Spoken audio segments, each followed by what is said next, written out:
Welcome to Hamburg Airport for the very first edition of AirClips Investigative. Today is the first day of the opening of the intra-European borders, 15th of June 2020.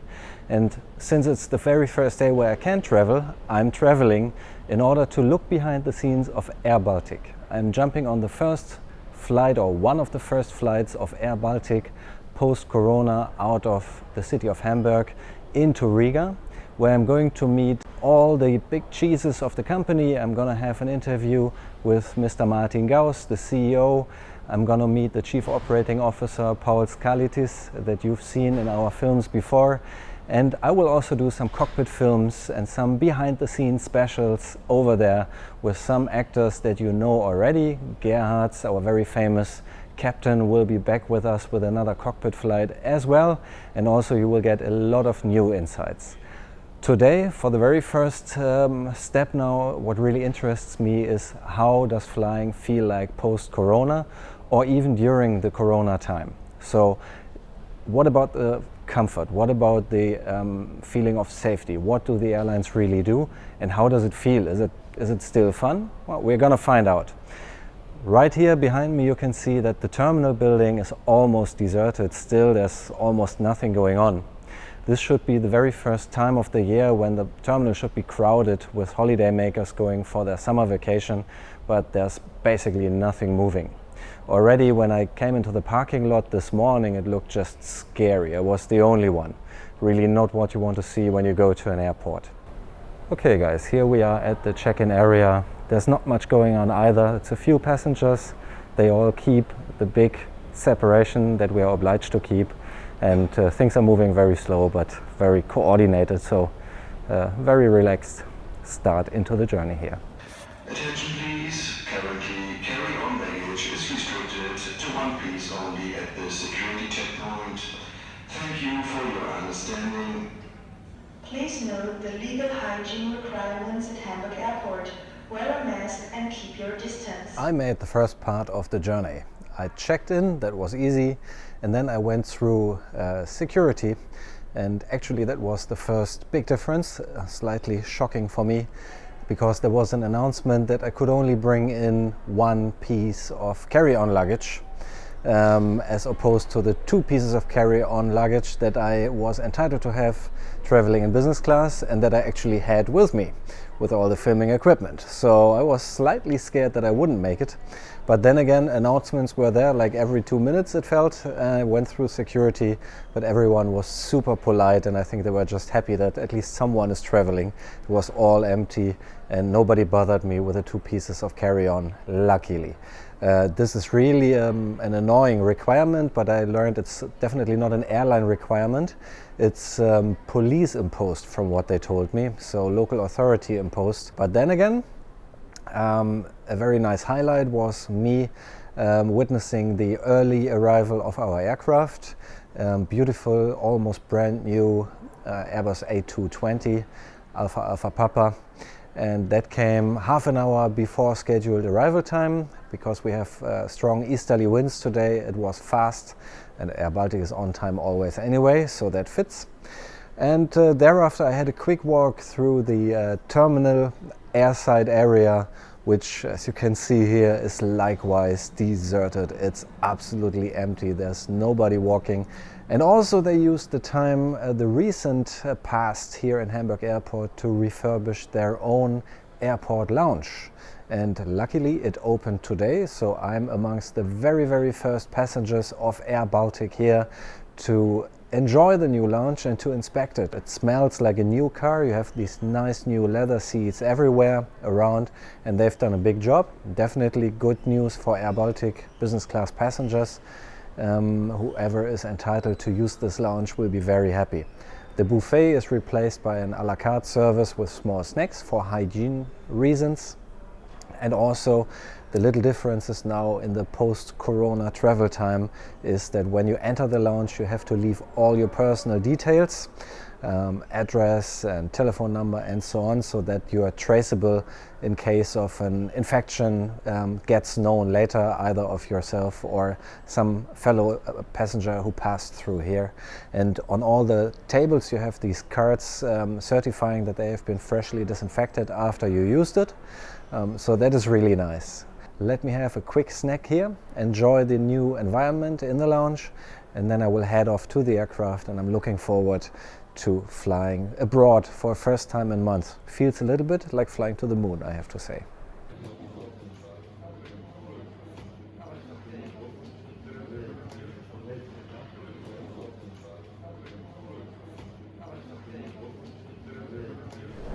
Here we go now, on-time departure. It's a relatively packed flight, I have to say. It's like probably 50, 60 passengers. Way more than I expected. And of course we have to adhere to all the social distancing stuff. Let's look inside this brand new aircraft now.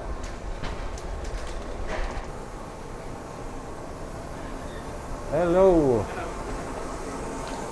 Good morning, Patrick. How are you? Thank you very much. Enjoy the flight. Thank you. Here we are. So upon boarding you got these nice additional things here that you didn't get before the corona time. Number one is the onboard rules sheet with all the hygiene measures that you have to adhere to. And here you have a kit. Feels a little bit like flying business class. Well, actually I am flying business class. It's a basic care kit. Good afternoon, ladies and gentlemen. Sir, Captain speaking. Welcome aboard Air Baltic Airbus 220 flight Riga. Estimated flight time today is 1 hour and 25 minutes. Cruise satellite flight and take for attention. Good afternoon, ladies and gentlemen. Captain Alexis Longimeros and welcome aboard this Air Baltic flight Riga. Our flight time is estimated 1 hour 25 minutes. On Ivars and Zinters, they take care of your safety and comfort during our flight. We care about your health and safety. In order to limit spread of virus, please wear your facial mask for the whole duration of the flight, except when instructed by crew in case it is necessary to use oxygen masks. We recommend the use disinfection wipes provided to clean your hands and serves you around. Please find it in basic care kit. We also recommend practice proper sneezing and coughing etiquette. Cover your mouth with tissue or snooze or cough in your inner elbow. Please try to keep a safe distance from each of you during the flight. Marked with the green exit sign above them, in the front, in the center, and in the back.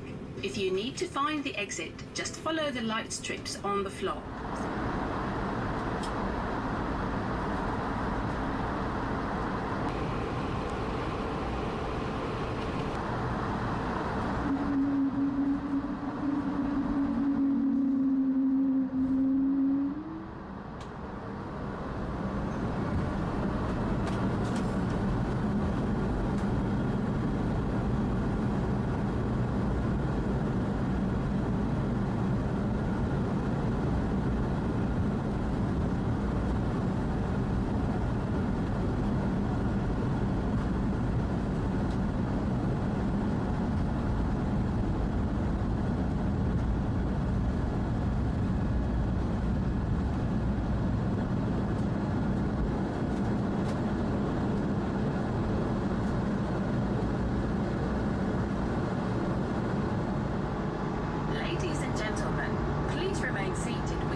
Use of alcoholic beverages you have brought on board with you is strictly forbidden.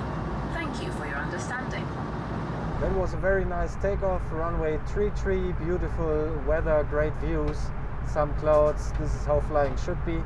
Very, very motivating after so many months of not flying during the lockdown, at least not flying on larger jet aircraft. We are right now leaving Germany. Down here you can see Travemünde, which is a Baltic Ocean resort on the German coast, and we start our northeasterly crossing of the Baltic Ocean all the way straight until we will make landfall in Latvia in less than 1 hour 20 minutes from now.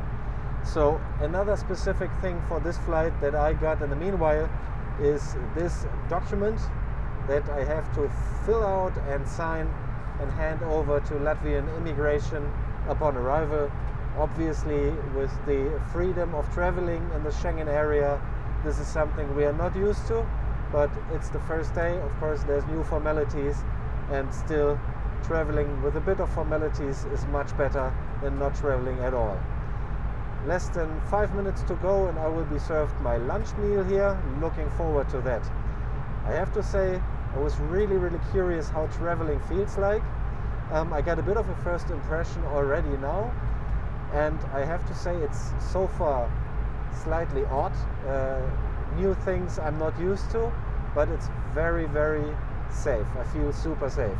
I wouldn't mind somebody with Ebola sitting here because, no, okay, that's a bit overdone, but I'm really not worried.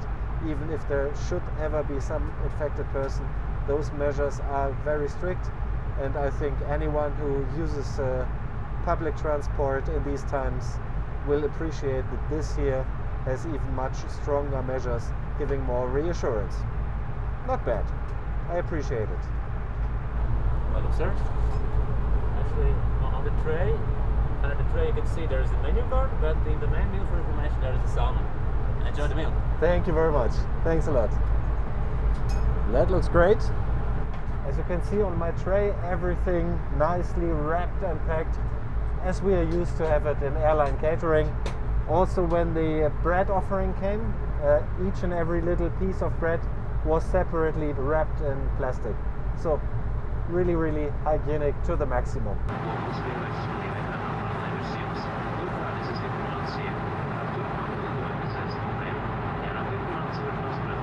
So let's have a quick look into the cabin. As you can see here right behind me, they really have an emphasis on keeping social distancing on board. So the 61 passengers are pretty much evenly spread across the cabin, keeping empty seats between them for the space.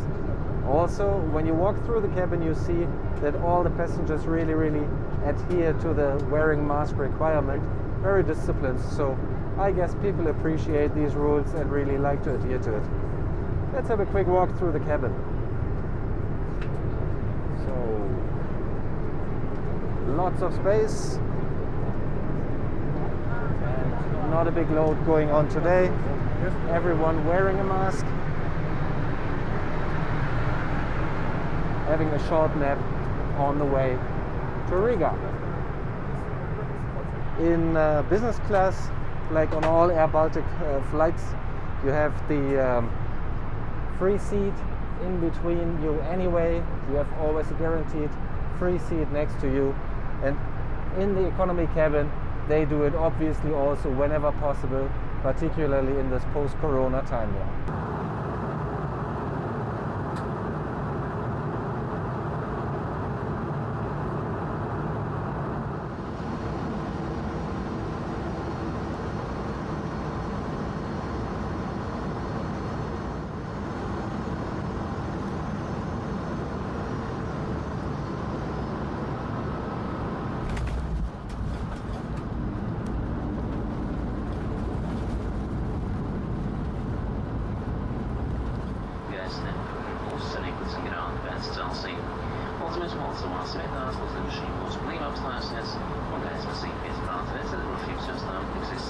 So here we are now in Riga.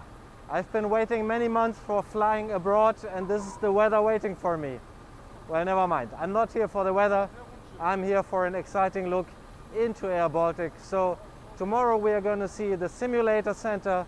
We're going to speak with the director of flight operations, the chief operating officer, and also with the CEO of the company. And I'm really looking forward to that.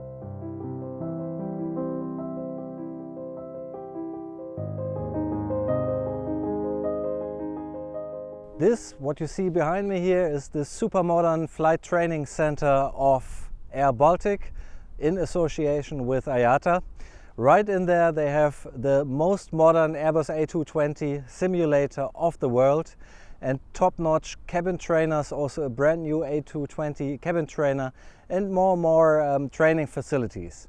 Right now I want to have a quick look inside, to see if we can interview someone, get a bit more information about how flight training is done in the times post-COVID, and also with respect to keeping up flight safety. How do they do it? Let's look inside, let's look inside the simulator as well. I'm sure there are great pictures waiting for us. I have the great pleasure to meet the Senior Vice President Flight Operations of Air Baltic. Good afternoon. Very welcome to our training center. And yes, I am responsible for flight operations at Air Baltic. And we are here in our beautiful training center, which is for the cabin, flight crew, and also ground training. That's an impressive simulator right behind you. Actually, it's moving right now. And I think it's one of the newest A220 simulators in the world. That's correct. So there are not too many of Airbus 220 simulators around the globe, and this is one of the newest one. We established that in November last year, and it went through the qualification process and was produced last year.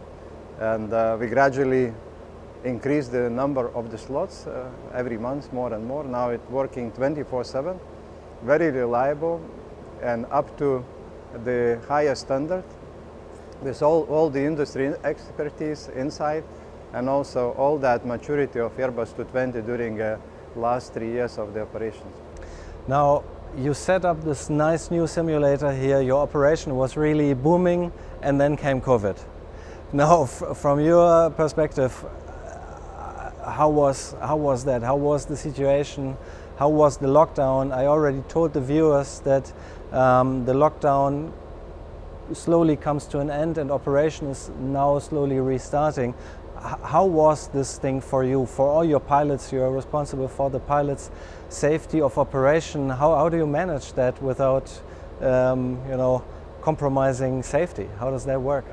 That is very difficult question, and also very interesting, because we never been in such a situation in entire time of Air Baltic, entire time of aviation, when whole operation been halted for 2 months or 2.5 months.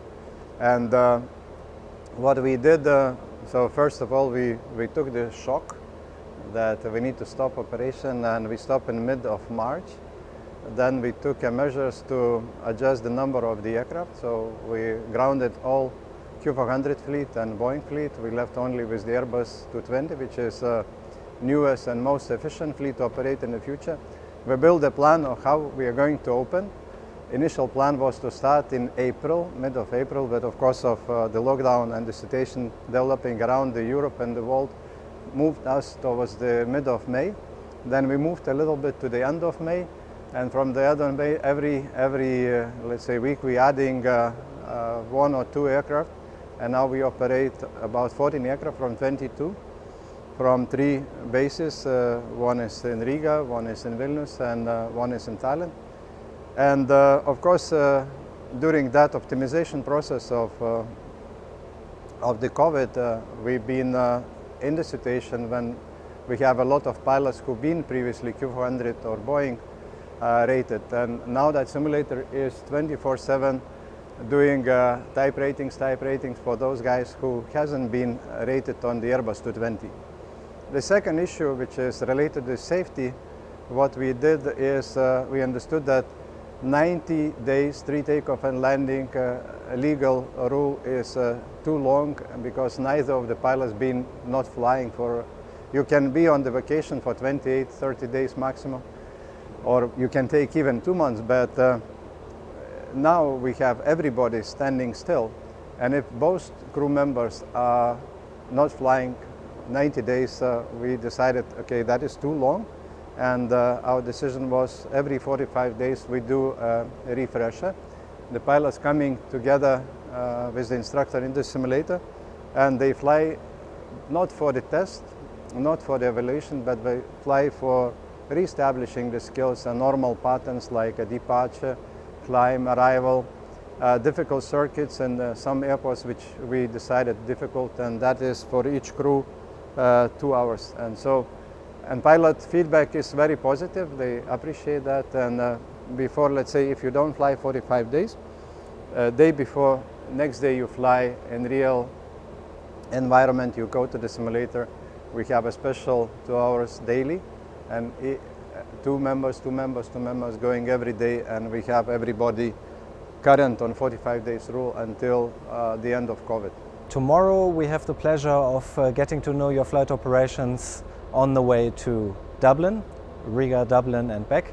And I can already promise you guys that you might know the Cockpit movies with Captain Gerhards on the A220 and with Captain Marina back in those days on the Q400. If you liked those two, which I guess you did, you will be very, very pleased to see our flight deck crew tomorrow. And after tomorrow, I have the pleasure of visiting the training facility where you're operating the Diamond training aircraft. And even that, I thought training of cadets would be on hold for, I don't know, for a decade. I mean, that's what you would think. I can comment on that. So everybody thinks, okay, we need to stop cadet training, but cadet training takes a 2-year period. So we strongly believe, and also our orders of the airplane, which is 50 until 2023, requires a lot of pilots to come into the airline. So, and we train the pilots from the day one into the airline environment for the standards of Air Baltic. So that is non-stop duty, and we restarted back again an academy, which you will see day after tomorrow with my colleague in Liepāja. We restarted that in mid of May, respecting all the COVID rules internally, and we've been gradually building hours and also flying some instructor flights until it's now fully in operation back. Thank you very much. Okay guys, let's have a deeper look into all these interesting things. Let's move over to the headquarters in a moment, talk with a few more high ranks here in Air Baltic and get a feeling there's really some spirit going on. It's not only about restarting and recovering. There seems to be a short-term vision for sticking to the big expansion plans, and that's quite amazing. I didn't know that, so let's learn more about that during the day. Stay with us. Welcome to the home of Air Baltic.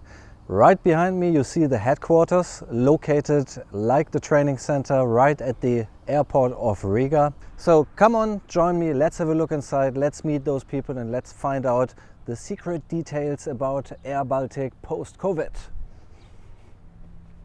I have the great honor now to have a conversation with Mr. Martin Gauss, the CEO of Air Baltic. Thank you very much for having me, Mr. Gauss. You're welcome.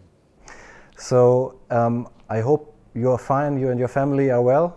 Yes, we're all fine, and after more than 3 months going through this, I think we are very positive, because we see, flying already for 4 weeks now, we see that the trust and what we did well before the COVID crisis is coming back.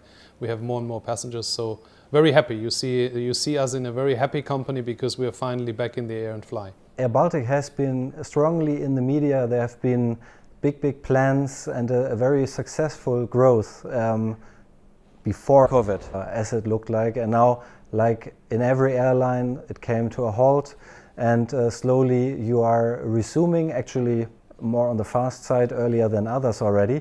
But still, how many aircraft do you have in operation as of today? Today we have 14 aircraft ready to fly. We have 22 Airbus A220 only, so we have several things which happened after the crisis. We took a decision to only focus on the Airbus A220-300. We are the only Airbus A220 operator because we have nothing else anymore what we operate. We have 22 of them in total currently, much more on order, also more joining us this year and next year. Our average fleet age, actually, it's a good number also. Our average fleet age is 1.9 years, so we have probably the youngest fleet in the world on top of this. And flying only this aircraft, 14 currently are ready for operations. We're using on a day-to-day base now 9, but every week we are adding at least 1 aircraft, so to come back to, at the end of this year's 25 aircraft. That because the capacity, we came from 38 aircraft before the crisis. We retired now early the Q400s.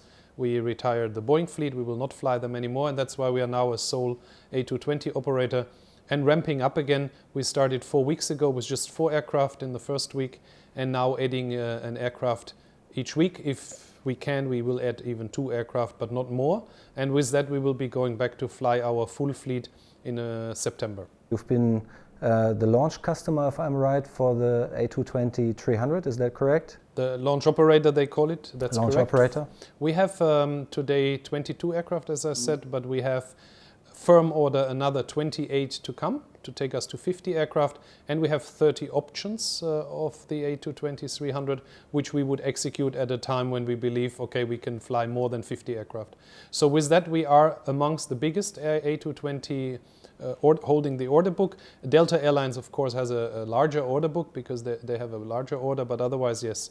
And the launch operator status, we, after Swiss receiving the A220-100 launch, they were the launch customer for the aircraft. We then in December 2016 took our first aircraft, and since that time have had a lot of international recognition for flying the aircraft and being a customer for Airbus, which has shown that that aircraft is a game changer. So a lot about Air Baltic is about the aircraft, and now focusing only on that type for the future also shows our dedication to it.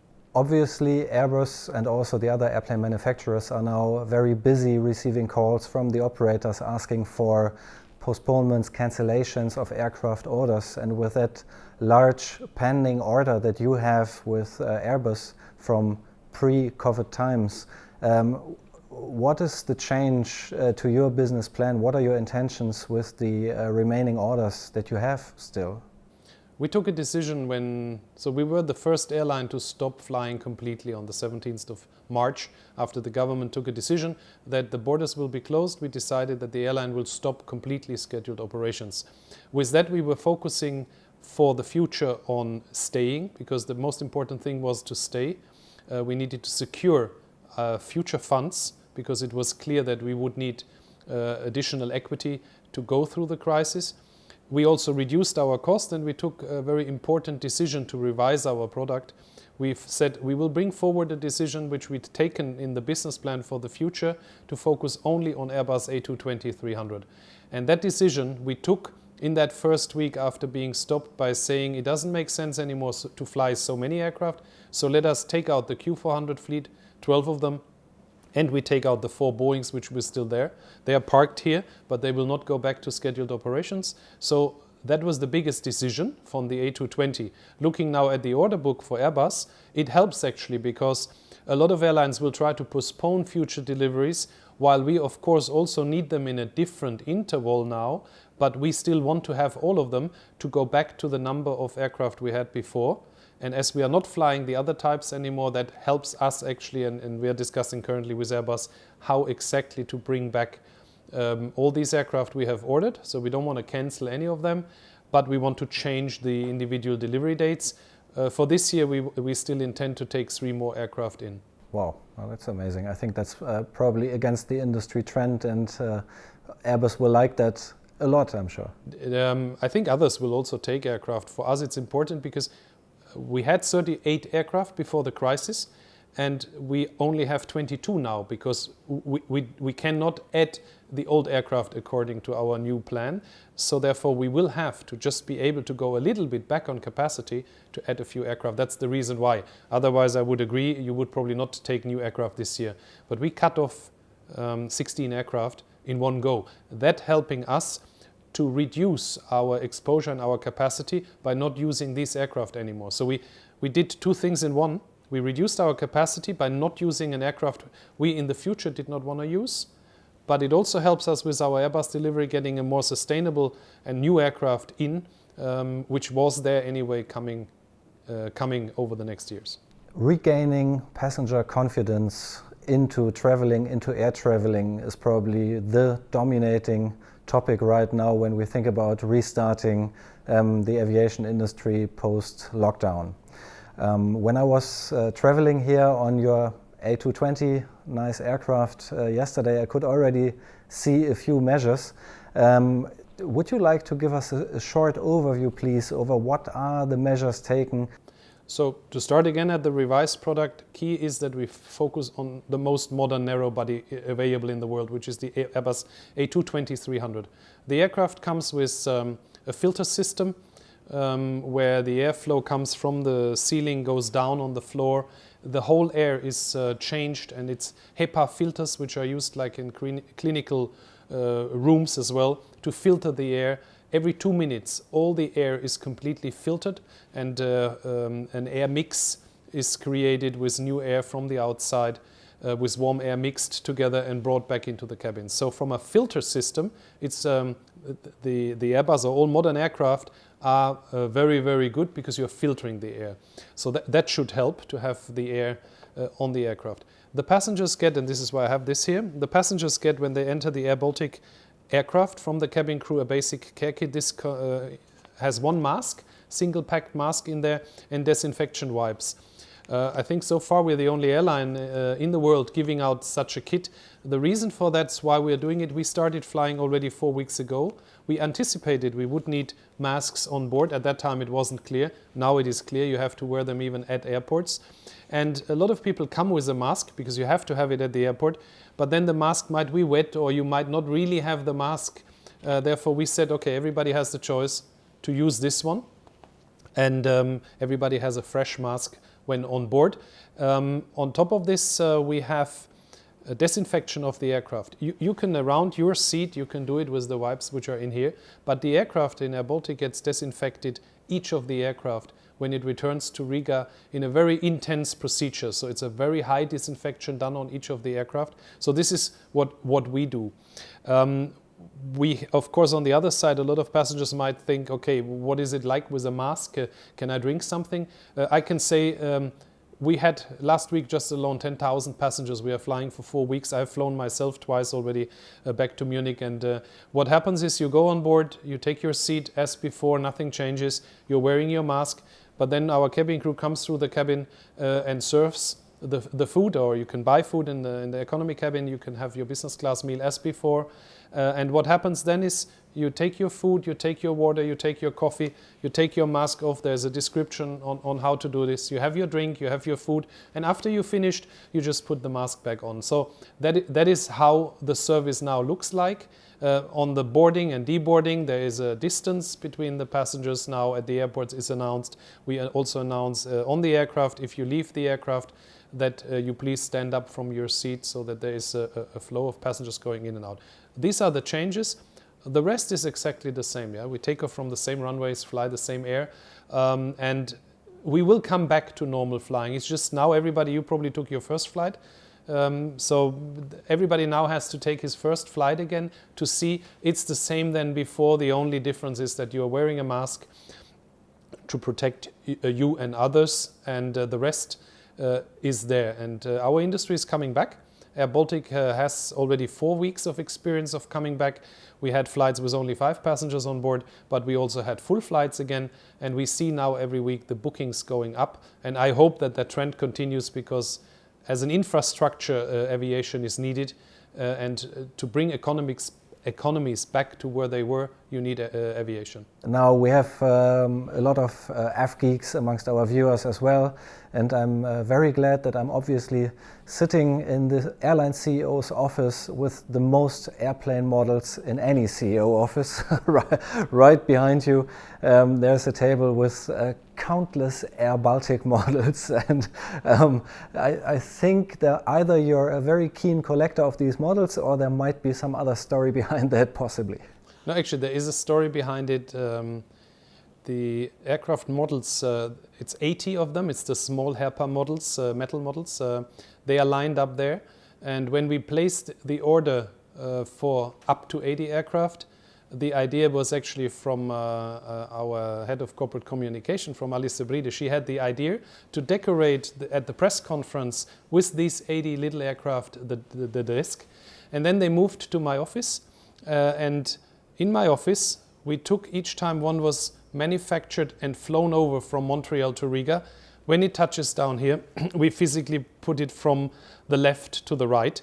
And then what you see on the right side, you see 22 aircraft, which is what we have today.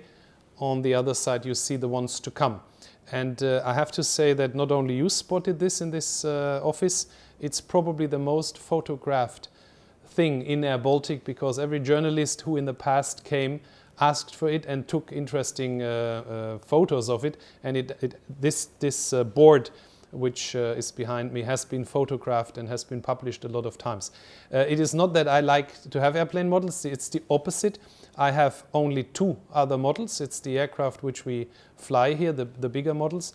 But I like that it's a daily motivation, not only for me, for the management team, which is also having the meetings in this office.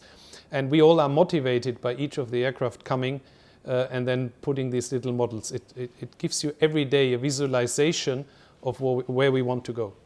This was a heavy crisis, it still is, for the entire industry.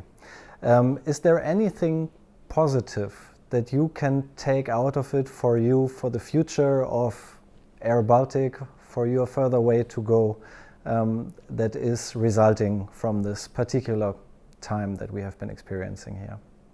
I think everybody takes something out, private as well as in business. From a business point of view, I'm very thankful to had the chance to be with a team here. We locked ourselves into this building after all our people stayed at home.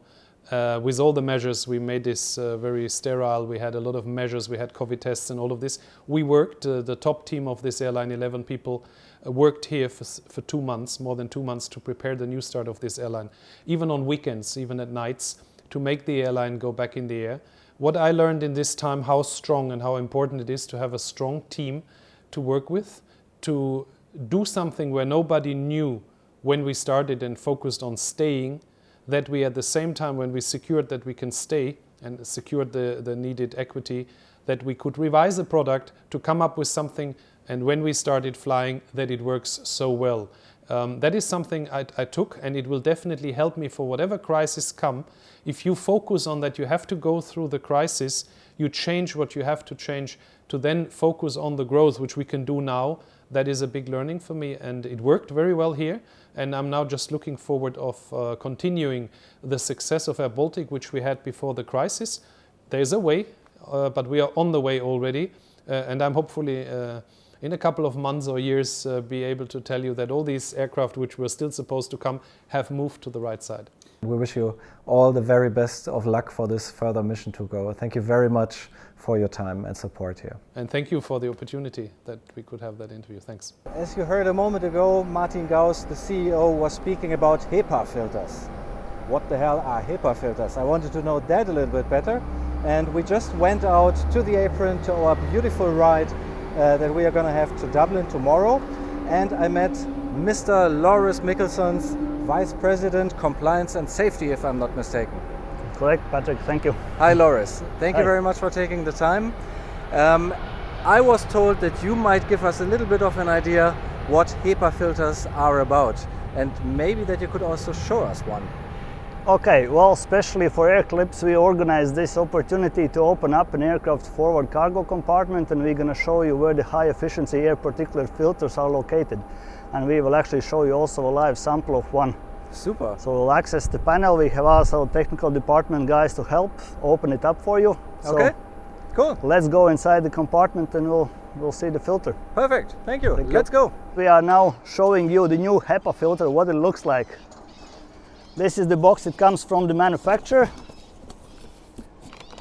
And this is high efficiency particulate air filter that is filtering the cabin air to ensure that you have the cleanest air available in passenger cabin. And this is the latest and greatest available in the aircraft industry currently.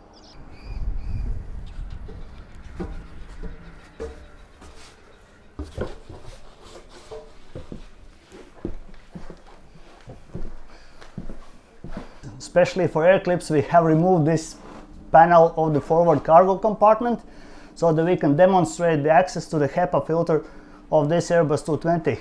So this HEPA filter here that you see in the background is actually filtering 25% of the cabin air. The remaining air is taken from outside, so it's always fresh and you are getting the greatest cabin environment possible. Yeah, it's actually percentage of the fresh air is more than you get on other aircraft types, simply because this is so young design and has been really done to improve the air quality in passenger cabin. The air coming through the pipeline and the HEPA filters gets delivered to the passenger cabin from above these overhead compartments, and it's delivered flowing downwards.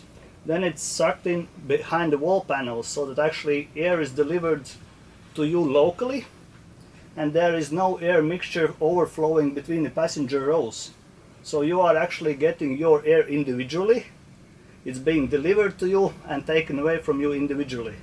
So there is no air mixture from between the passenger rows. Enjoy your flight with the fresh air on board Airbaltic. Thank you, AirClips.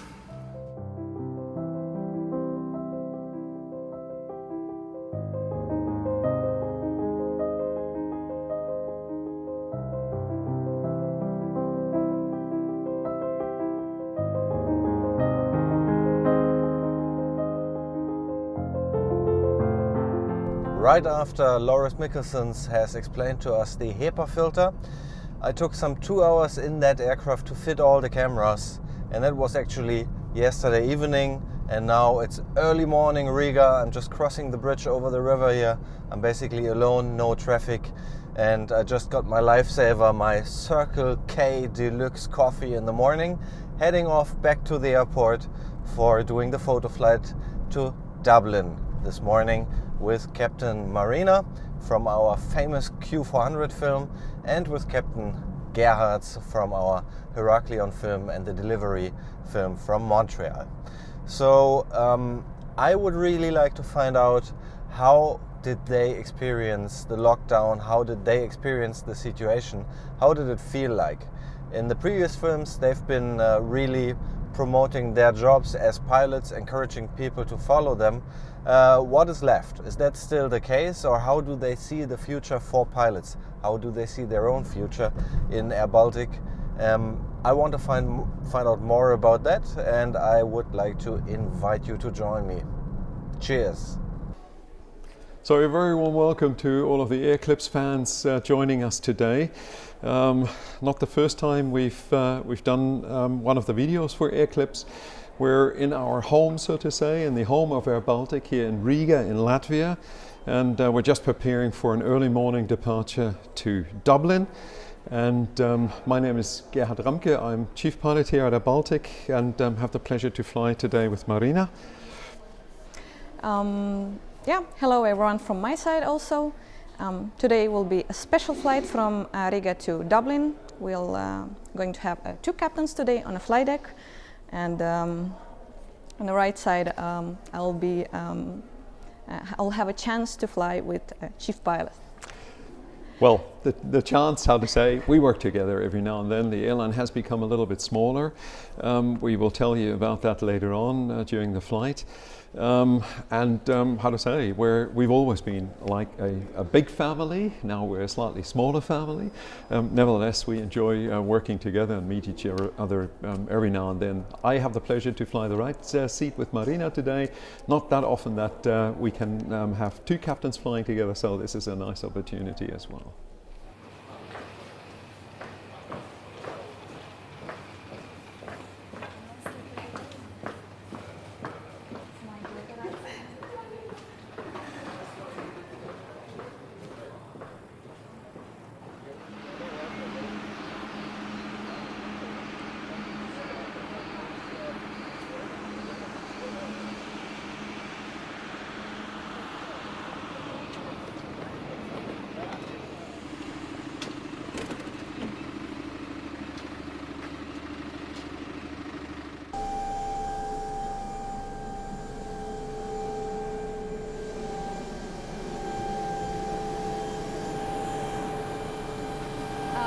At the moment the APU is running.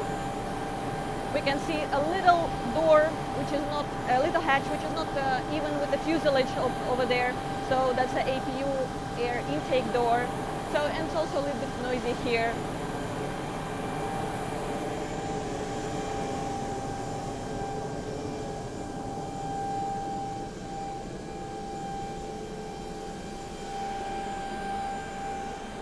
So, but it's particularly important to have a fresh airflow, especially at those COVID and post-COVID times nowadays, when before the first passenger enters the aircraft and only after the last passenger disembarks the aircraft. All this time the APU is running to provide a fresh airflow for the passengers.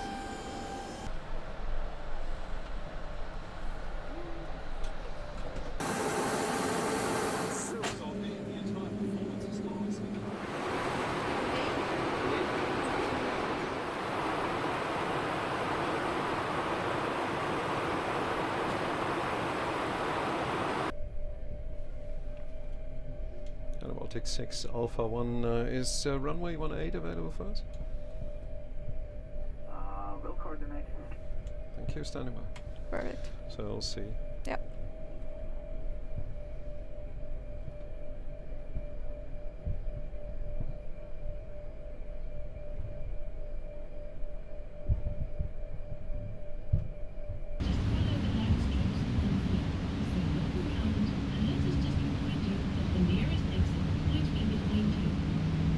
Brake released. Okay. So Fox to the right and Yep. then Echo, and we have a reclearance via the valid 5 Echo departure.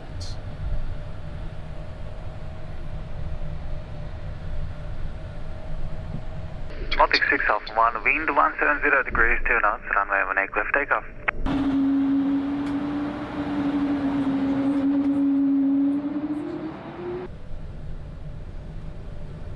Set trust.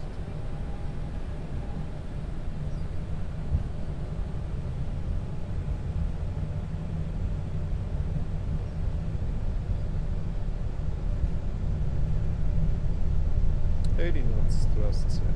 Check.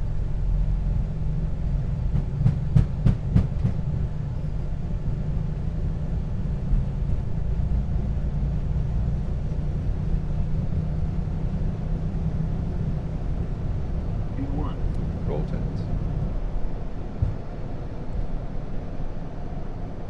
Bottom climb. Select gear.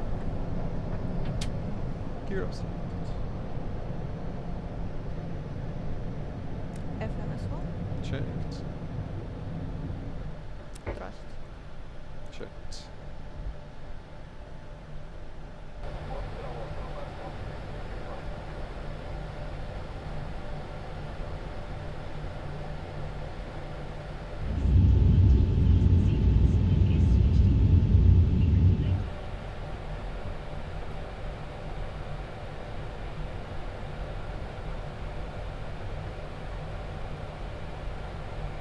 So here we are. We're currently cruising at 38,000 feet, and we are well established in the cruise here.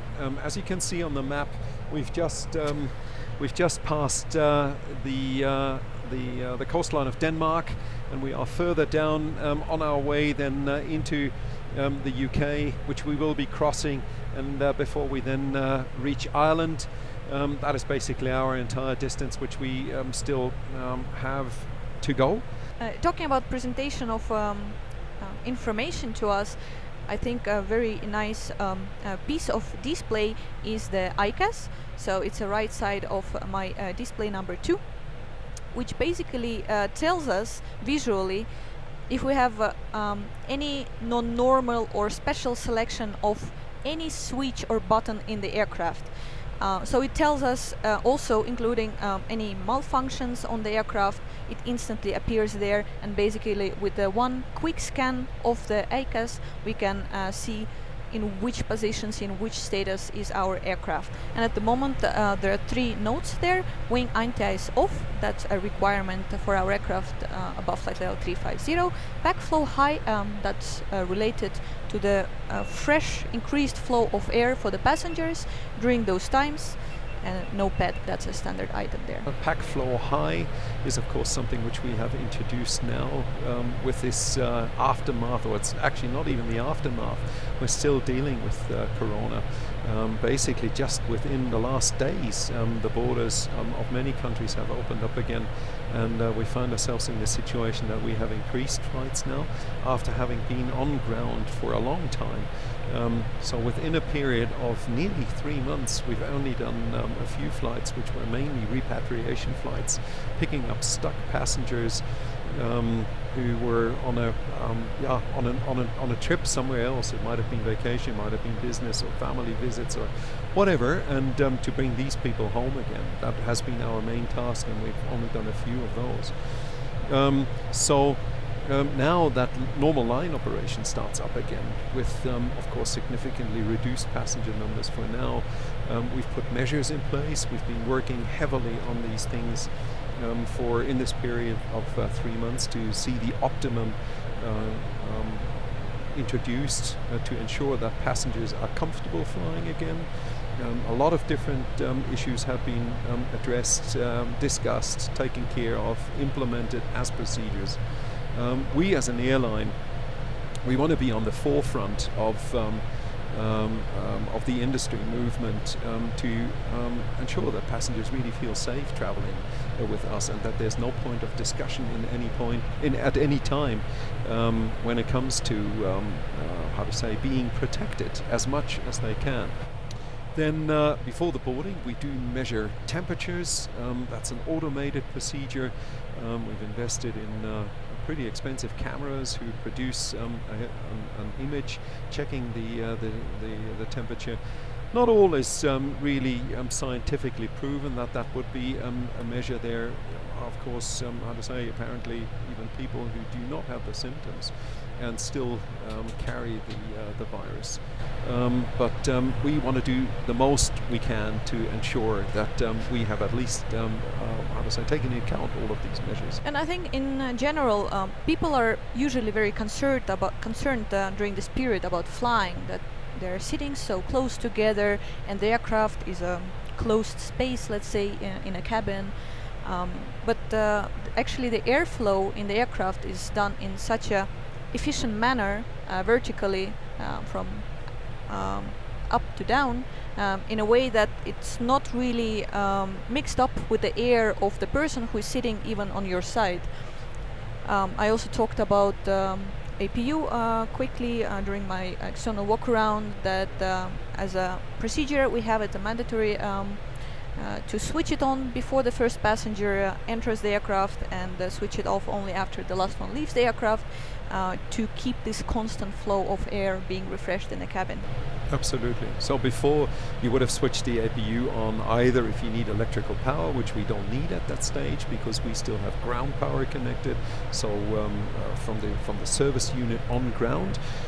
So we don't need electrical support, but we have made it a rule that even 5 to 10 minutes before the passengers actually start the boarding, we have the APU up and running to have that high airflow through the cabin. Now we have these Hepa filters on board, which are filters basically taking anything out of the air which you could find in there, and they would take above 99% of anything which you would have, like germs and things like that. They would filter them out. The air itself, with these Hepa filters and us working our air conditioning system in a more intense way, the air gets exchanged in the entire cabin every 2 to 3 minutes. And with that, it is pretty secure that, the way the air flows and so on, it is not unpleasant for the passengers, so you would not feel a big draft, but on the other hand, there's significantly airflow to ensure that nothing can really spread, which you would have in your direct environment. As where you would think about fuel savings before, and you would of course think about the environment as well, not running the APU until you would just basically want to start up the aircraft where you really need the APU. Now this has become absolutely secondary, because primary focus is of course on the passengers' health and safety, and that they feel in some way as well taken care of. And with that, of course, we use it to distribute the air into the cabin.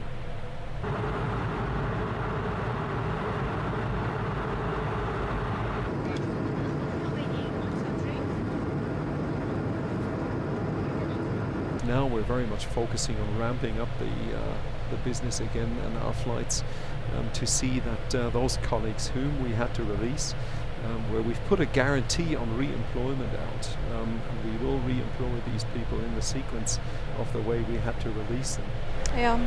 So that they basically can come back as soon as we ramp up our operations. They are definitely looking forward to that.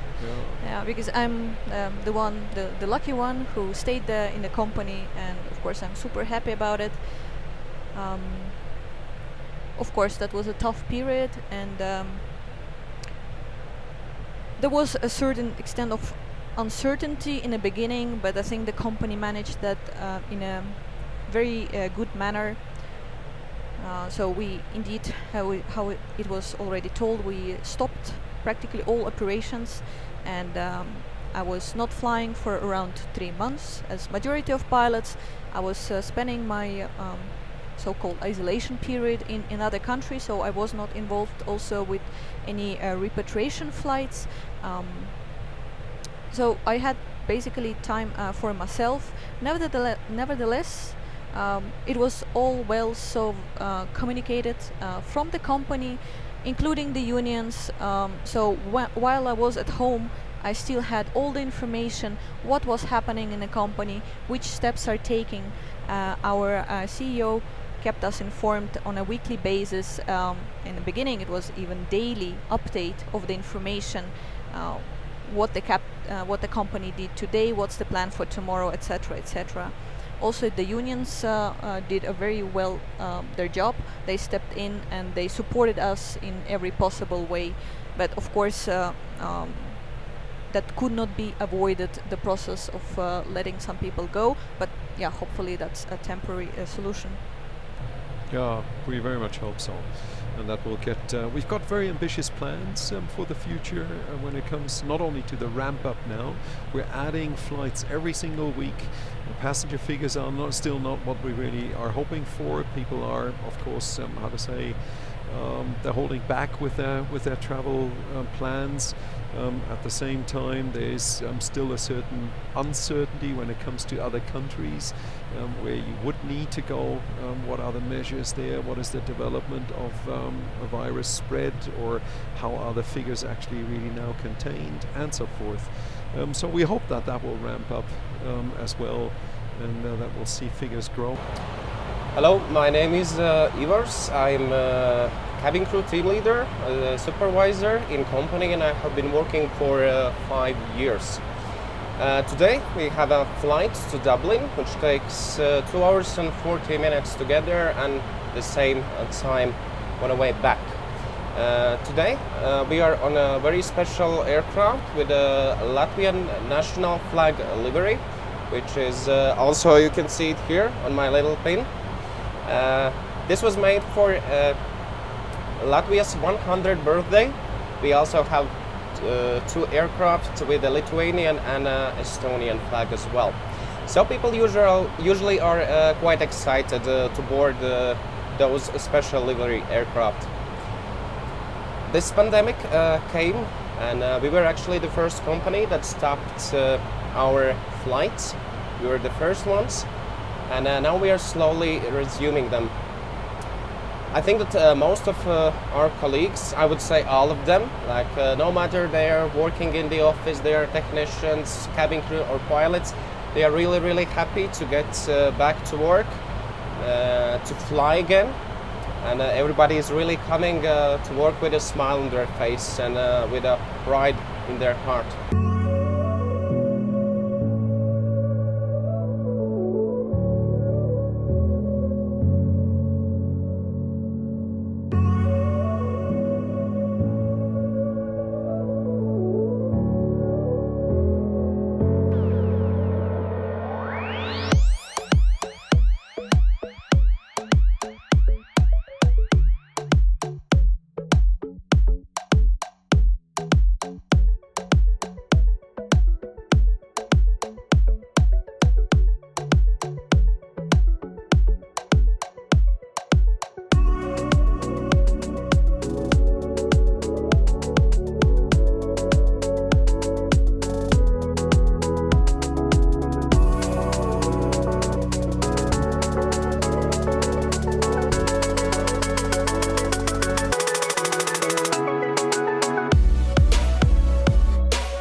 Hi, Pauls. Hey, good afternoon. Thank you very much for having me today, and thanks for your time for AirClips. Actually, most of you will probably know Pauls as being the captain in the A220 delivery film. If you have missed that, it's pretty much unforgivable, but you can click the link down here and do your homework. But now, let's have a chat with Pauls in this very special post-lockdown time here in June 2020 now in Latvia. It's been different in the past months than we anticipated when we did our last film, right, Pauls? For sure. It's a pleasure to have you here. Last time when we were together in the cockpit. Today we have a bit different environment that we're sitting in. The fact that you're here today is actually already an achievement, and that shows that the last few months, which have been just unbelievable, are now coming back or coming into a new situation. And again, the fact that you're here, you've traveled from Germany yesterday, you're here now in Latvia, gives us confidence and gives us a good feeling that we have the recovery coming, we have a business to do, and that we're well positioned to do that. So first of all, you're well, your family is well after this troubled time or in this time? Thank you. The personal situation is definitely fine. And in general, I have to say that in Latvia we were quite fortunate that despite being quite early in terms of shutting down things and having our version of the lockdown, the total situation in the country was actually quite mild when you compare it to some other countries. So this is something that we as a country are happy with, and also as an airline are happy that that there wasn't this huge personal toll that was taken individually on the country. Definitely there are people that have been affected, both from a health perspective, also from an economic perspective. In this time of need, as a company, we were able to take a leading role locally and also within the industry, and also step up for the country in terms of doing some special flights. So during the 2 months we did do a number of different types of flights. Obviously, for the scale of the amount of aircraft we had, coming into 38 aircraft, the amount of flights is very small, but they were very important flights. So first we did repatriation flights, which was together with the Foreign Ministry, so Ministry of Foreign Affairs and the Transport Ministry, very close liaison to make these happen. Second element were the cargo flights that we did, and we did that again, a number of them, and also very early on. Very early on because of two reasons. One was that the first most pressing need was from the medical community, because again, sort of having watched what was happening in Italy and elsewhere, okay, they knew that this stress could come to the system. In this case, for the cargo flights, it was just flight crew and technical personnel on board the flight, and we did direct flights into China, so using the range of the A220. So we went in with approximately close to a 7-hour sector into Western China. We had also to get the cargo out from sort of the Shanghai area. We had to get it to Western China, so there was a logistics in terms of the road transport or air travel into to move it within China. That wasn't us doing it, but we had to arrange that. But we had to get it to our point in Western China, which was range-wise suitable for us. Which city was that? Urumqi. Urumqi, so that's Uniform Romeo Charlie in terms of the IATA code. Yeah. And for the way back, with the headwinds, that should be beyond so the range? luckily, unlike some cargo, these surgical masks actually, take up a lot of volume, but weight-wise, they're not so critical, yeah. So it's let's call it a light product, or not so dense, yeah. And so we were able to. So actually the restriction, operational restriction, was the volume of the cargo rather than the weight of the cargo.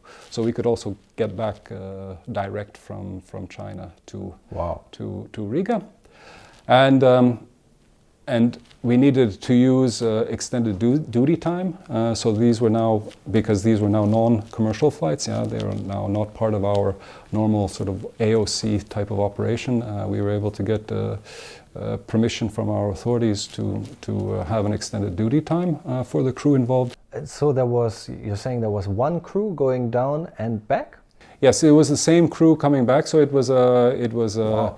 it was augmented or extra crew. It wasn't just two pilots. There were 3 to 4 pilots in rotation flying it, and a number of technicians on board.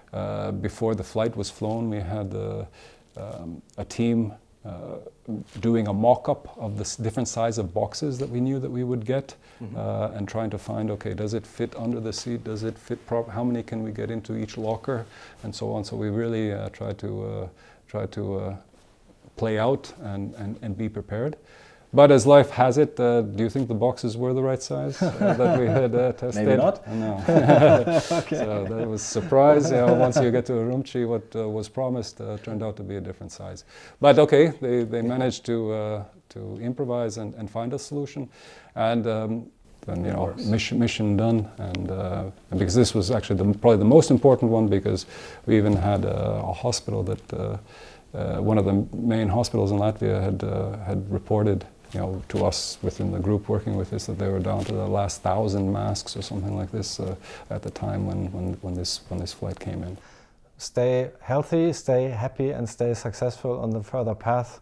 And from what I heard, we will see us again on Friday when I'm heading back to Hamburg. I think I have the great pleasure of having you at the controls again. Is that right? So always a pleasure to be working with AirClips, both in the flight deck and also here on the ground. And let's do it again in flight. Thank you very much, Paul. Looking forward to that.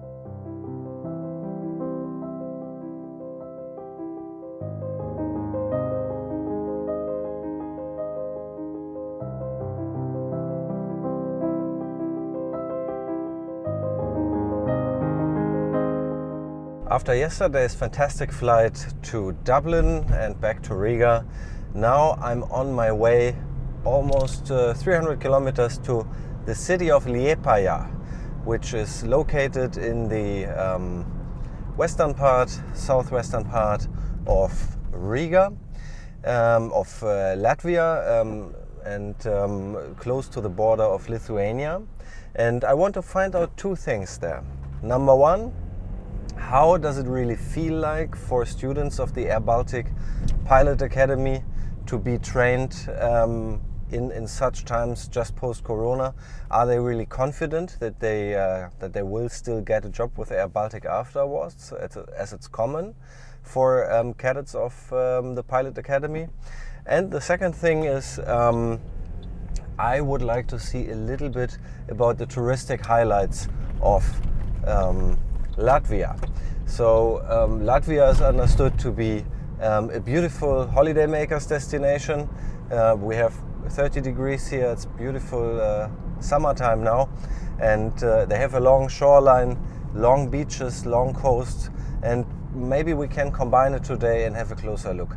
I'm looking forward to a fantastic student and a fantastic flight instructor I'm going to meet later today at the aerodrome of Liepaja, where the Air Baltic Pilot Academy has its main base. Come join me, it's a 2.5 hours ride.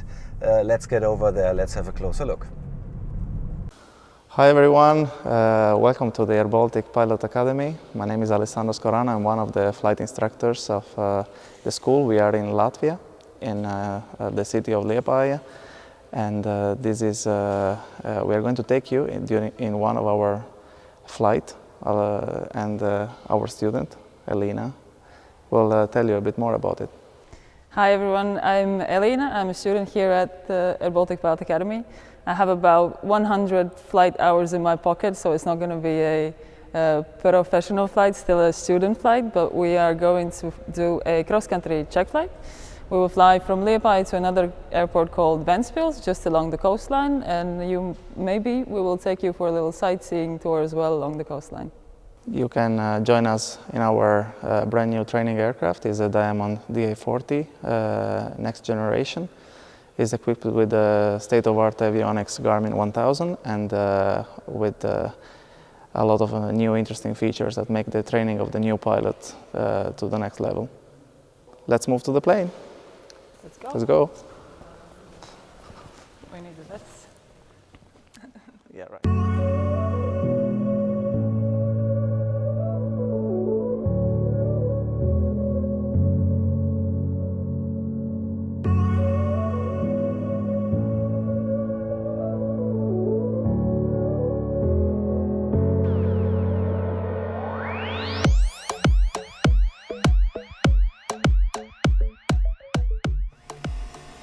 Guardo.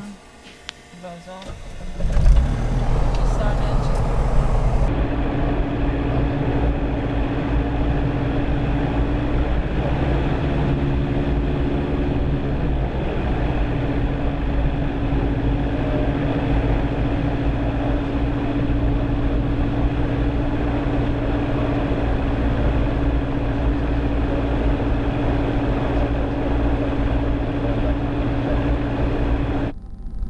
Side free, right side free. Entering runway, landing light on, taxi off. Landing lights on, taxi lights off. Okay, let's close canopy.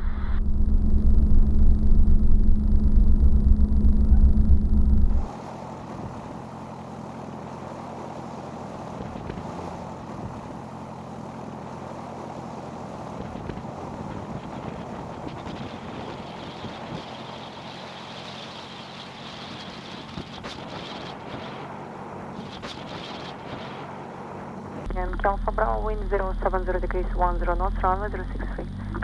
1063, Yankee. Runway 063, Yankee, Alpha Bravo. Extending down with Yankee Alpha Delta.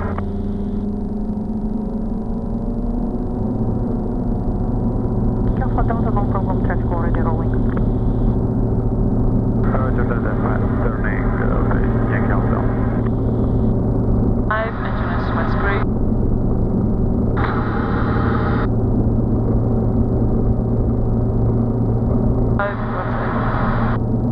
Yankee, Alpha Bravo, Fox, taxi to holding point Bravo.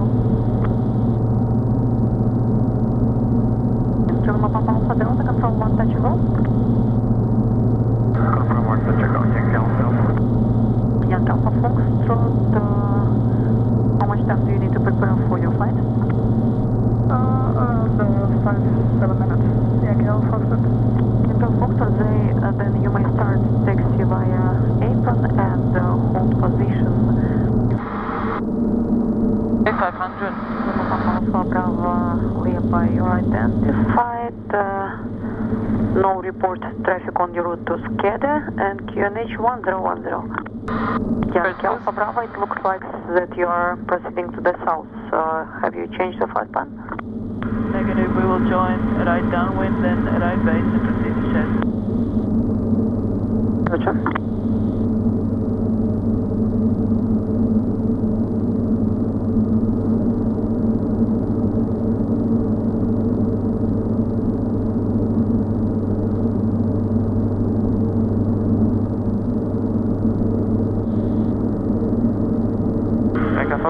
Is already crossed the final and proceeding to shed, maintaining 500 feet.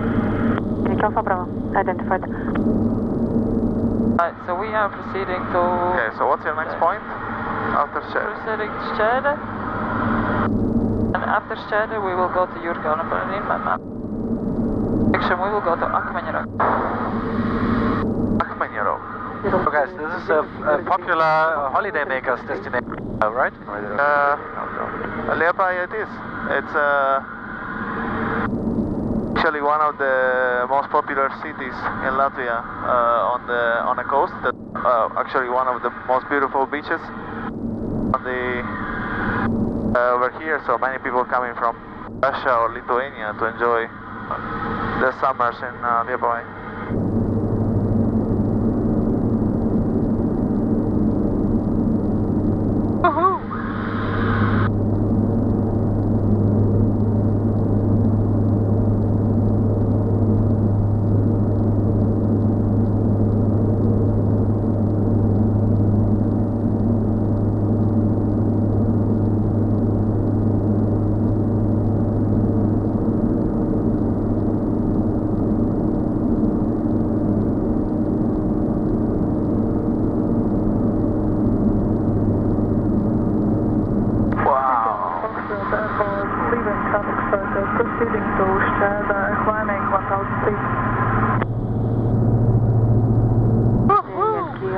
Foxtrot, Roger. No reported traffic in the vicinity.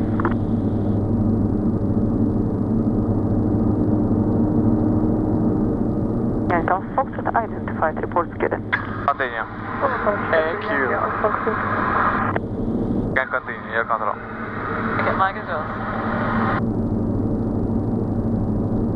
This is actually one of the benefits of a pilot academy. You get very. Most of our instructors have experience in general aviation on aerobatic and learn something on every lesson. Nice. So you're also flying on these L-39 demo jets, is that right? Yeah. Okay, I could feel that a moment ago. Very nice. Oh, here in Ventspils there are a few more people on the beach. I can understand that. I would also like to be there. Yeah. But someone decided for me that I had to fly today. Which is a good alternative still. Oh, sure, of course. At least if you do it for AirClips. Right, yeah.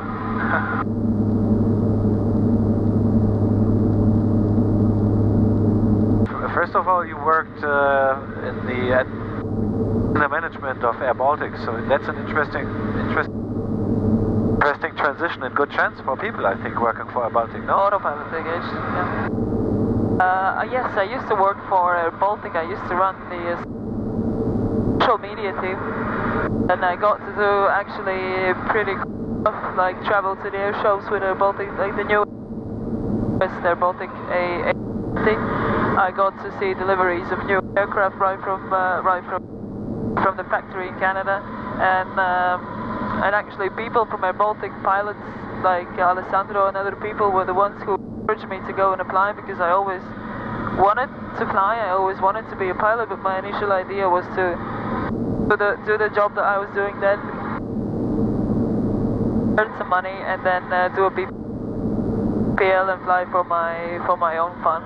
And Air Baltic opened the Pilot Academy, and actually pilots from Air Baltic were the first ones to encourage me to apply. So yeah, I'm here. So far it's been good.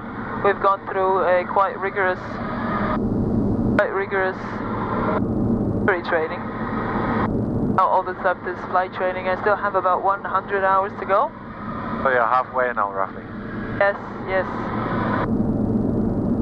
Okay.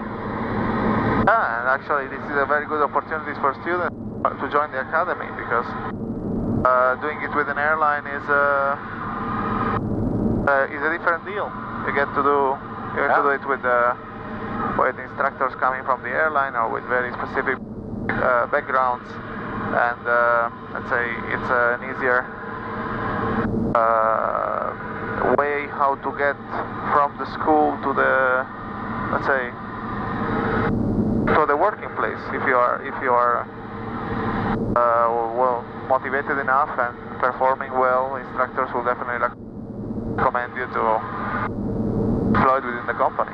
Yeah, that's really a chance. And I was amazed to see that now, so early after the relaxation of the Corona lockdown, actually the flight training continues. I think most flight schools in the world would be still closed. I mean, of course, it's a low thing, also country by country, but I think pilots will still be needed with Air Baltic, obviously, right? Yes, of course. Air Baltic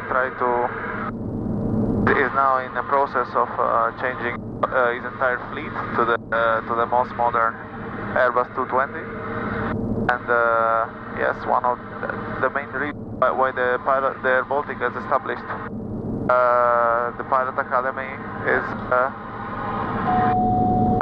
due to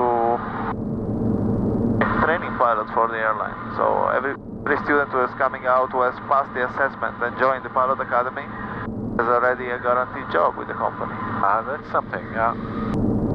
What do you like most about the pilot's training, if I may ask another question, otherwise stop me.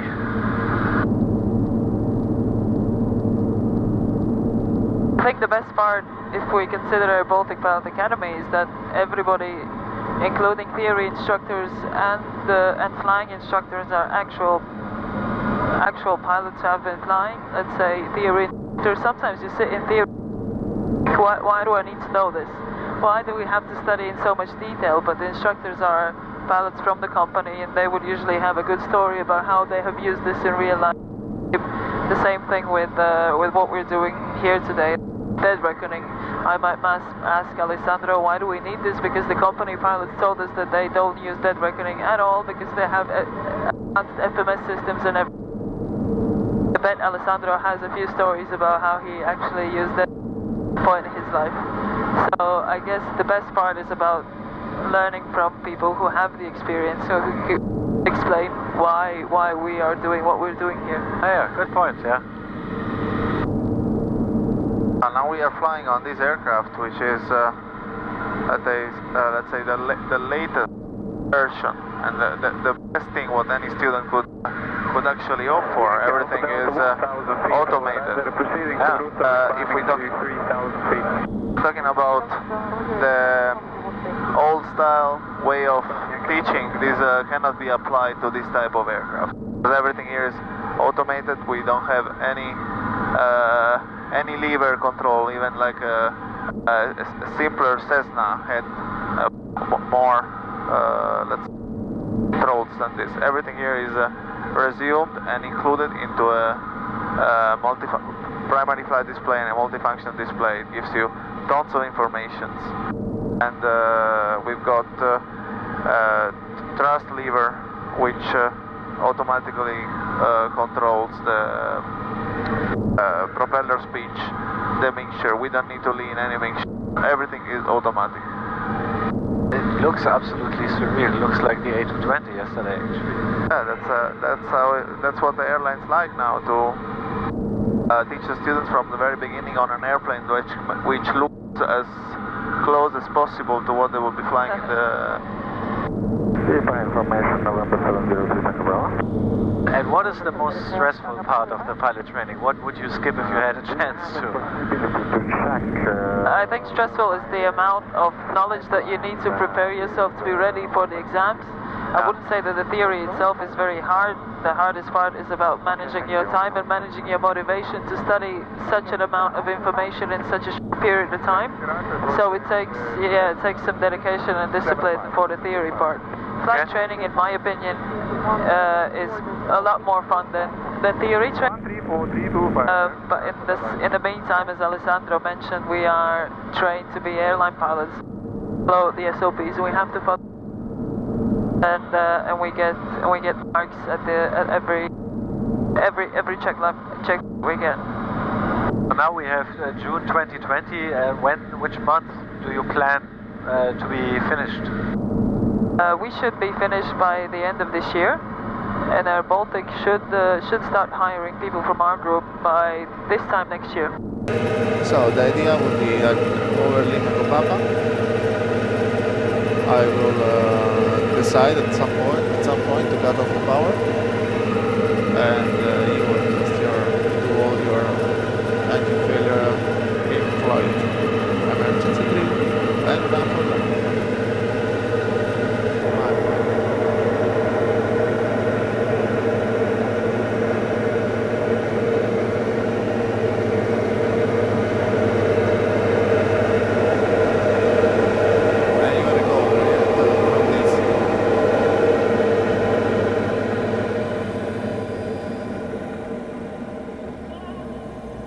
Okay, glide.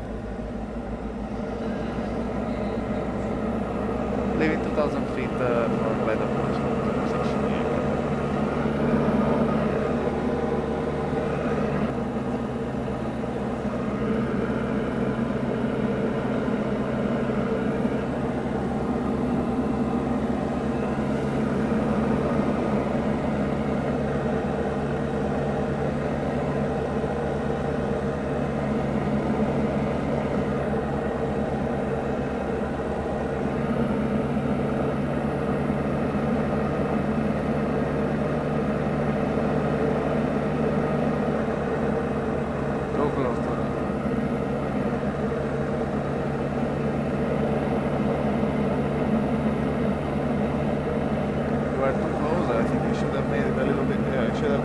Further away.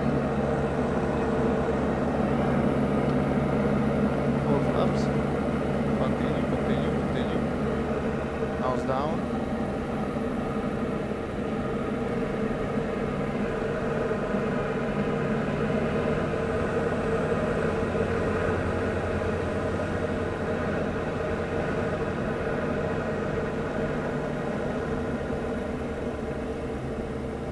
final runway 06, Alfa Bravo.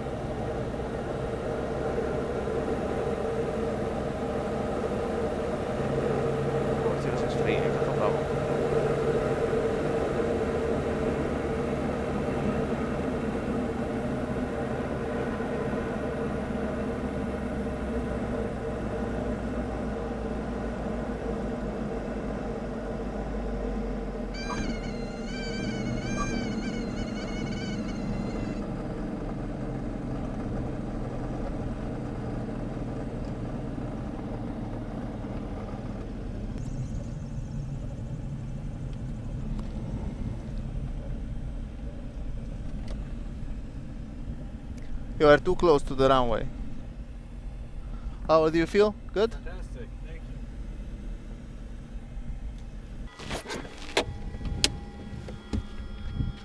you. Okay.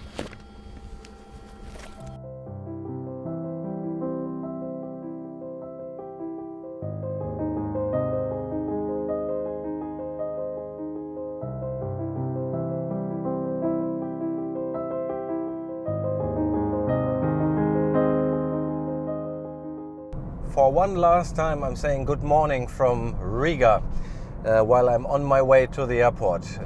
I hope you have enjoyed the nice sounds and sights and stories of yesterday's training mission on the DA-40 at the Baltic coast. I have. And today, unfortunately, is the last day. It's going home now on Air Baltic. And it's not a normal flight, however, luckily. So for those of you who've seen the delivery flight of an Air Baltic A220 from Montreal Mirabel to Riga, that was done with Chief Operating Officer Paul Salitis, whom you've also seen today in an interview earlier. And I luckily could convince him to be our captain on another nice cockpit flight today, which will also be produced as a separate standalone cockpit movie. But for now, let's just enjoy a couple of scenes. Thank you very much for watching this. Come to the Baltics, fly Air Baltic, and anyway, start traveling again once post-lockdown allows you. For me, it's been a super pleasant and refreshing experience to travel again, and I hope that the world will go back to normal rather sooner than later. Now get ready and enjoy Paul's and his crew on the way back to Hamburg. Cheers! This is our crew center, and we have the pleasure to have you on board for the flight from Riga to Hamburg. And with me today is the very experienced, very professional and great pilot, Egidia. She can introduce herself as well. Yes, so welcome everybody here to Europe, to Latvia, to Riga, and really happy to have you here with us today. Yeah, it's an exciting day. For us, we're here at the crew center. It's a nice open space. Unfortunately, it's a bit quiet. That's because we're in this COVID period where things are just starting to recover. We're observing social distancing as much as possible here in the crew briefing center. And normally we'd be maybe sitting next to each other, but with these temporary procedures, we're trying to keep a relative distance when it's possible. And so we've also outfitted the crew center as such. Our alternate for Hamburg, Germany is Billund, and that's in Denmark. Actually, that's Lego, the home of Lego. So if we have to divert, at least not only do we have a chance to land in Denmark, but then we can also go to Legoland.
I'll just come to a full stop, and then we'll transfer controls for your leg.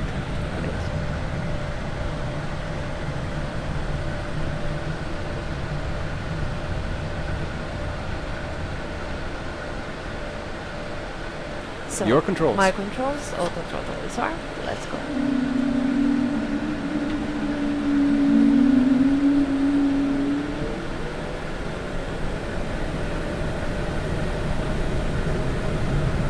Set thrust.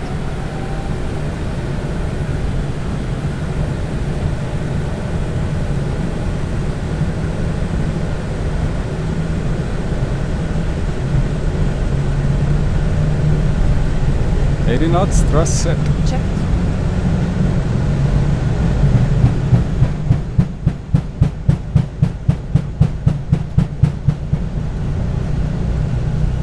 B1. Rotate.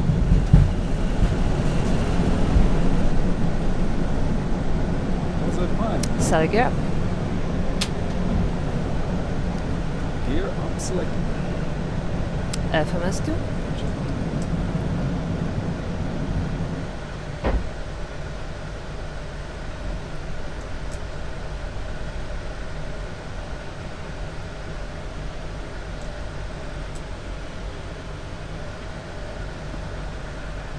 So it's really good to come back to flight level 400, I would say. Less avoiding, less everything. So you spent how many months now were you flying on the Q400, or how long? It was really short period. I left Airbus 220 in the beginning of November. Yeah, so I started to change my type in the beginning of November, so it's almost half a year, I would say. Yeah. And how many hours did you fly on the Q400 before? 100? You mean before Airbus or? No, now in this in this 100, period, yeah? just 100. 100 hours. Yeah. And you had before how much? It was 1,500 or 1,700, something like this. Yeah. And were you happy to go back onto the Q400? That was fun, really fun, I would say. Yeah, a nice experience. But of course now I think it will be much easier for the airline because it will be one type and everybody will fly the same one. So yeah, happy to be there again. Yeah. And so you get to fly a little bit higher and faster with this aircraft, right? That's true. That's true. And no propellers. A bit more quiet. Yeah, that's true. That's true. Okay, so AirClips, we're back now. Here we are at cruise, nicely stabilized at flight level 400. It was a smooth departure out from Riga, and we're now overflying the Baltic Sea on a heading of a 251, so basically westwards. So how many years have you been flying? I'm in Air Baltic since 2014 summer, so this summer it will be 6 years in the company. Yeah. Okay,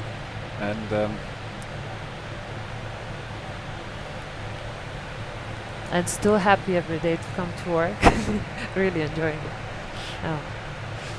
Who could be unhappy to be here? I have exactly the same opinion. With this job, with this airplane? Yeah. Actually, the aircraft is so good, really. Really enjoy flying it. Yeah. And before you joined the airline, were you doing any other work, or was it straight from flight school? During my studies, I worked as a flight attendant at some point. At some point, I worked in the Vilnius International Airport in the ticket sales. And also I worked in the operations department in one company after my studies, because it was quite difficult to get a job at that time. So I really wanted to do something related to aviation, just to see what is behind the scenes. And I think that now it really helps in daily life to understand how the things work. So AirClips fans, any pilots who are any of you that are aspiring pilots that want to make a career out of it, I think Egedi's example is very good, and I recommend any of you that want to be pilots to get involved in the industry. try to find a job at an airline or associated company on the ground at the ramp. This is a great way to see the operations, get into the business, and get a feel for what the life is like in aviation. It's not all about just coming directly onto the airplane, becoming a pilot. Get a feel for what's happening, and it's probably the best way that you can actually learn and maybe even get your chance at your first job, or at least make money so you can become do the pilot school. That's true. So, ladies and gentlemen, that's been almost it. Our first AirClips documentary about traveling past 2020 Corona lockdown. It was a fantastic trip. I learned a lot. It was very interesting. It was a good experience. It was a very pleasant experience. I felt safe at all times, and I really enjoyed restarting traveling. And I hope I was able to give you a bit of inspiration to go air traveling once it's possible again. Don't be scared.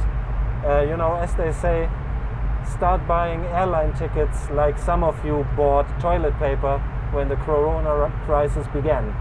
So the aviation industry needs it. I love it. I think we love it. So let's travel and kickstart the industry again. Now, the very last thing, obviously, is to enjoy Egidia's lovely manual landing coming up at Hamburg Airport as the conclusion of our flight. Thank you very much for joining, and just to answer a couple of Q&As here, you have seen the rotation on the beautiful Latvia A220 with Gerhards and Marina, and you see this beautiful flight here with Egidia and Pauls on the flight deck. Also, you have seen nice footage on the DA-40 training aircraft, and just if you're worried, don't worry. Each of those flights will become an ultimate cockpit movie on Air-Clips.com, of course, and it will be available on our channel for free forever for you to enjoy. The only thing it will take is some time. So be patient, look forward to it. Thank you so much to Air Baltic for all these cool insights here. It's a cool airline, nice people, I really enjoyed it, and I hope one day we can get back to continue our series on them. Enjoy, thanks for watching.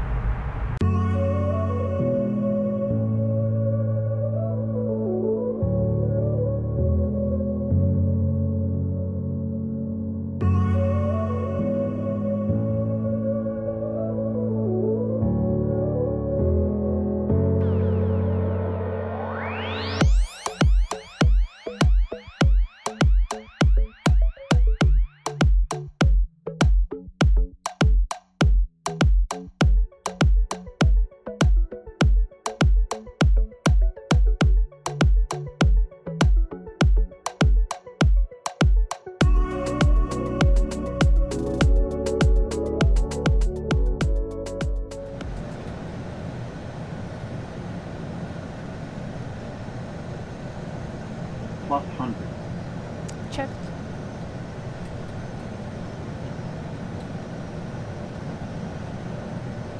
Minimum. Got it.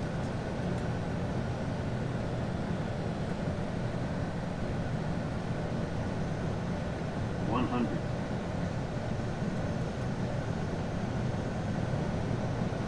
50.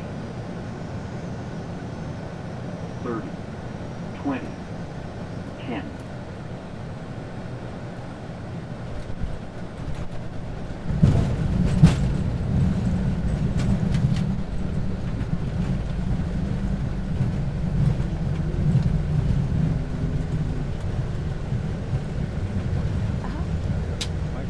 Your controls reversed out.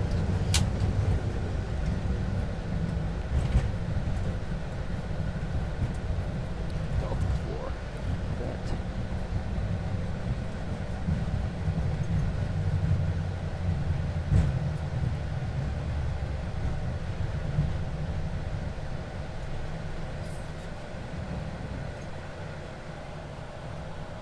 Airbaltic 24 Echo, vacating right out to 4.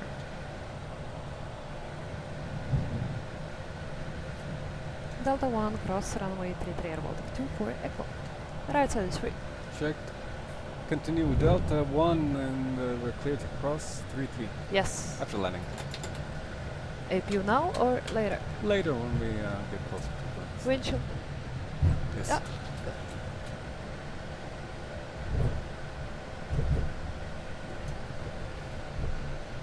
And 02 Bravo. 02 Bravo, okay, that's in sight. Launch for them. Taxi let off, please. Off.